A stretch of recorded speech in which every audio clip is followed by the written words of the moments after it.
আসসালামু আলাইকুম। আশা করি সকলেই ভালো আছেন। আবারও তথ্য ও যোগাযোগ প্রযুক্তি অধিদপ্তরে বিশাল একটি নিয়োগ বিজ্ঞপ্তি প্রকাশিত হয়েছে। যেখানে আপনারা এসএসসি পাস হলে আবেদন করতে পারবেন। আবেদন করতে কি যোগ্যতা প্রয়োজন হবে, আবেদন শুরু কবে এবং শেষ কবে, এ বিষয়ে এই ভিডিওতে বিস্তারিত আলোচনা করা হবে। ভিডিওটি শেষ পর্যন্ত দেখার অনুরোধ রইল, তাহলে আপনি বিস্তারিত জানতে পারবেন। চলুন তাহলে শুরু করা যাক। তথ্য ও যোগাযোগ প্রযুক্তি বিভাগের আওতাধীন তথ্য ও যোগাযোগ প্রযুক্তি অধিদপ্তরের রাজস্ব খাতভুক্ত নিম্নোক্ত পদে অস্থায়ীভাবে সরাসরি নিয়োগের ক্ষেত্রে পদের পার্শ্বে বর্ণিত শর্তে প্রকৃত বাংলাদেশী নাগরিকদের নিকট থেকে অনলাইনে আবেদন আহ্বান করা যাচ্ছে।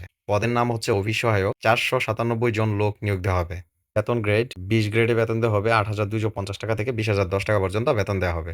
শিক্ষাগত যোগ্যতা হচ্ছে কোনো স্বীকৃত বোর্ড হইতে মাধ্যমিক স্কুল সার্টিফিকেট বা সমমানের পরীক্ষায় উত্তীর্ণ, সংশ্লিষ্ট কাজে অভিজ্ঞতা থাকতে হবে। এখানে আপনি এসএসসি পাস করলে আবেদন করতে পারবেন। এখানে সকল জেলার প্রার্থীগণ আবেদন করতে পারবেন। আবেদন ফর্ম পূরণ এবং পরীক্ষার অংশগ্রহণের ক্ষেত্রে নিম্নবর্ণিত শর্তাবলী অবশ্যই অনুসরণ করতে হবে। তো পদে আবেদনের ক্ষেত্রে প্রার্থীর বয়স 18/8/2025 তারিখে 18 থেকে 32 বছরের মধ্যে হতে হবে। বয়স প্রমাণের ক্ষেত্রে এফিডেভিট গ্রহণযোগ্য নয়। অনলাইনে আবেদনের শুরুর তারিখ হচ্ছে 18/8/2025। অনলাইনে আবেদনের জমার শেষ তারিখ হচ্ছে 17/9/2025।